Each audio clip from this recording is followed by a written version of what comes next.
ಇಲ್ಲಿ √72 plus √72 equal to m√n ಅಂತ ಕೊಟ್ಟವ್ರೆ. ಇಲ್ಲಿ m ಎಷ್ಟು ಅಂತ ಕಂಡುಹಿಡಿಬೇಕು, m ಎಷ್ಟು ಮತ್ತು n ಎಷ್ಟು ಅಂತ. ಇವಾಗ ಏನಾಯ್ತದೆ, √72 ಪ್ಲಸ್ √72 ಅಂದರೆ 2√72 ಈಕ್ವಲ್ ಟು m√n ಅಂತ ಆಯ್ತದೆ. ಇವಾಗ m2 n72 ಅಂತ ತಗೊಳ್ಳಂಗಿಲ್ಲ, m n-ಗಿಂತ ದೊಡ್ಡದಾಗಿರ್ತದೆ. ಅದಕ್ಕೆ 72ನ ಫ್ಯಾಕ್ಟರೈಸ್ ಮಾಡಬೇಕು. ಯಾವ ಥರ, 2 3 6, 1 ಉಳಿತು, 2 6 12, ಮತ್ತು 2 1 2, ಇಲ್ಲಿ 1 ಉಳಿತು 16ರಲ್ಲಿ, 2 8 16, ಮತ್ತು 2 9 18, 3 3 9. ಇವಾಗ ಎಷ್ಟಾಯಿತು, ಇಷ್ಟು ಸ್ಕ್ವೇರ್ ಬತ್ತು ಅಂತ ನೋಡ್ಕೋಬೇಕು 72ರಲ್ಲಿ.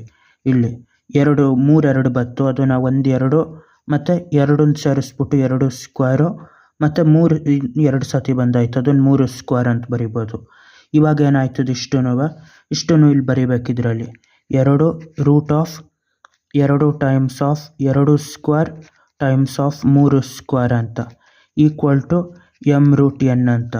ಈಗ ಬರೀ ಯಾವುದಾದ್ರೂ ಒಂದನ್ನು ತೆಗಿಬೇಕು. ಇವಾಗ 3 ಸ್ಕ್ವೇರ್ ಏನಾದರೂ ರೂಟಿಂದ ಆಚೆ ಬತ್ತು ಅಂದರೆ 2 times of 3 root of 2 times of 2 square equal to m√n ಅಂತ ಬರ್ತದೆ.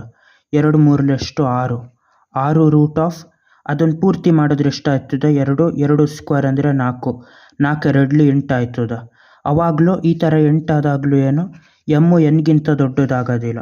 ಮತ್ತು ಇನ್ನೊಂದು ಸತಿ ಈ 2 ಸ್ಕ್ವೇರ್ನ ಆಚೆ ತೆಗೆದ್ರೆ ಈ 6 ಜೊತೆ ಇದು ಇನ್ನೂ 2 ಬರ್ತದೆ, ಇಲ್ಲಿ 2 ಉಳಿತದೆ ಒಳಗಡೆ. ಇದು m√n ಅಂತ ಆಯ್ತದೆ. 6 ಟೈಮ್ಸ್ ಆಫ್ 2 √2ಕ್ಕೆ, 6 2 12, 12 √2 ಈಕ್ವಲ್ ಟು m√n ಇದು. ಇವಾಗ ಇದನ್ನು ಕಂಪೇರ್ ಮಾಡ್ಬೋದು. √n √2ಕ್ಕೆ, m-ನ 12ಕ್ಕೆ, m n-ಗಿಂತ ದೊಡ್ಡದು.